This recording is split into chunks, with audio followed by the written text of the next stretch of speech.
Ciao ragazzi, benvenuti dal vostro Handyman. Eccoci sul terzo video su contratti e bollette. Nel precedente video ci siamo occupati della bolletta del gas. Nel video prima invece ci siamo occupati delle tipologie di contratti ed oggi andremo a parlare della bolletta della luce. Ovviamente rimani sempre collegato con noi e alla fine del video ti darò accesso ad una risorsa la quale ti sarà estremamente utile per la giusta comprensione della tua bolletta della luce. Quindi rimani collegato fino alla fine per scoprire di che cosa si tratta. Come già detto, quest'oggi andremo ad analizzare queste bollette, oggetto di enormi, più che giustificate, polemiche. Ma io sono in mercato tutelato, ma io ho il prezzo fisso. Ma guarda, a me mi hanno chiamato l'altro giorno e mi hanno detto che mi devono cambiare contratto. Vi suonano familiari? Beh, queste sono le principali discussioni che si affrontano oggi. Ma c'è il modo di avere un'infarinatura più chiara su questo argomento? Ma certamente sì. Quindi mi raccomando, rimanete con noi fino alla fine del video e punto per punto andremo ad analizzare insieme la bolletta della luce. Nel caso ci siano domande, mi raccomando, fatemele sapere nei commenti qua sotto. Vi lascio linkati in descrizione i video sui contratti e sulla bolletta del gas. Andiamo insieme ad analizzare i dettagli della bolletta della luce. Quindi bando alle ciance e mettiamoci subito all'opera.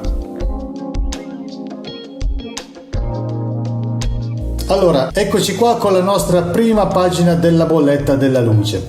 Qua si trova praticamente un riassunto, quindi i vostri dati, il totale da pagare, la scadenza, il periodo fatturato. In questa prima pagina qua troviamo anche la denominazione del contratto e la tipologia di cliente. Mi raccomando, controllate sempre, se siete residenti, che il contratto sia domestico residente. Possiamo proseguire con la sintesi degli importi fatturati, in quanto è un po' più interessante. Qua abbiamo la voce spesa per energia. Questa qua si divide in due gruppi. Una quota fissa, in questo caso si chiama altri importi materia e energia, ed è praticamente la spesa lorda dell'operatore per quanto riguarda i suoi servizi. Poi abbiamo la quota variabile, che si può dividere in fasce F1, F2, F3, ed è praticamente la spesa per l'energia. Questo qua è quanto si è pagato per l'energia consumata. Dopodiché abbiamo il canone televisione, il quale all'anno costa 90 euro a famiglia, quindi importante, controllate questo costo, 90 euro a famiglia.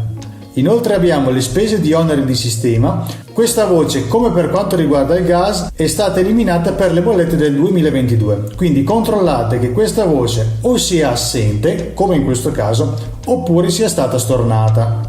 Per quanto riguarda invece spesa per il trasporto, energia e gestione contatore, è uno standard uguale per tutti definito da ARERA, e invece per quanto riguarda l'IVA in questo caso è al 10%. Proseguiamo con i consumi fatturati ed il dettaglio delle letture.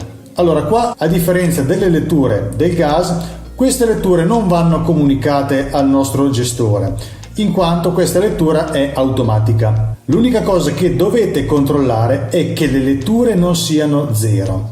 Nel caso fossero zero vuol dire che c'è un guasto nel contatore, quindi quel che non pagate perché le letture sono zero in una certa bolletta lo pagherete nella bolletta successiva. Ecco un altro punto estremamente importante, le famose fasce orarie. Allora, come già si sa, le fasce orarie sono tre, F1, F2 e F3. F1 la più cara, F3 la meno cara. Le tipologie di contratto generalmente sono tre. Si può parlare di fascia monooraria, fascia bioraria o a tre fasce. Quindi mi raccomando, controllate che tipo di contratto avete, se siete in monooraria, 2 o 3 fasce. Questo è estremamente importante in quanto se dovete mirare l'utilizzo di alcuni elettrodomestici, voi dovete sapere che tipo di contratto avete sottoscritto. Non è raro incontrare gente che per esempio attacca la lavatrice di notte pensando di spendere meno, ma in realtà sul contratto loro hanno una monooraria. Quindi in questo caso che uno l'attacchi di notte, di giorno o di sera non cambia assolutamente niente. Quindi controllate le vostre fasce sul contratto. Qua invece andiamo sul dettaglio della bolletta sintetica. Praticamente qua trovate il dettaglio della spesa dell'energia, suddivisa nelle varie fasce.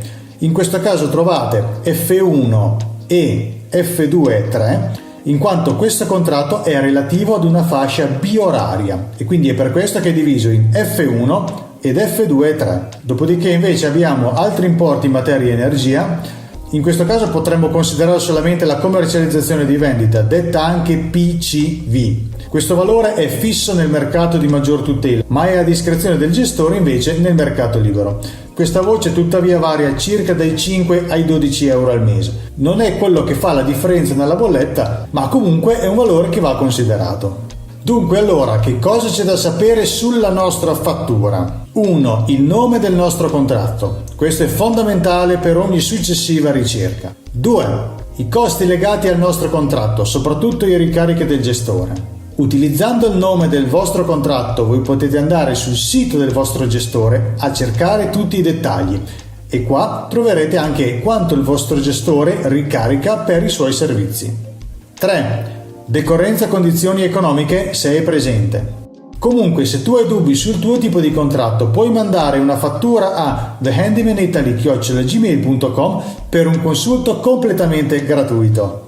Come ti avevo già anticipato, anche qua abbiamo un regalo per te. In descrizione troverai un link per scaricare gratuitamente le slide che ti ho presentato in questo video. Inoltre mi raccomando, iscriviti al canale per rimanere sempre aggiornato. Bene, anche in questo caso spero di avervi fugato qualche dubbio per quanto riguarda la bolletta della luce. Quindi mi raccomando, iscrivetevi al canale per rimanere sempre aggiornati. Ci vediamo al prossimo video. Ciao!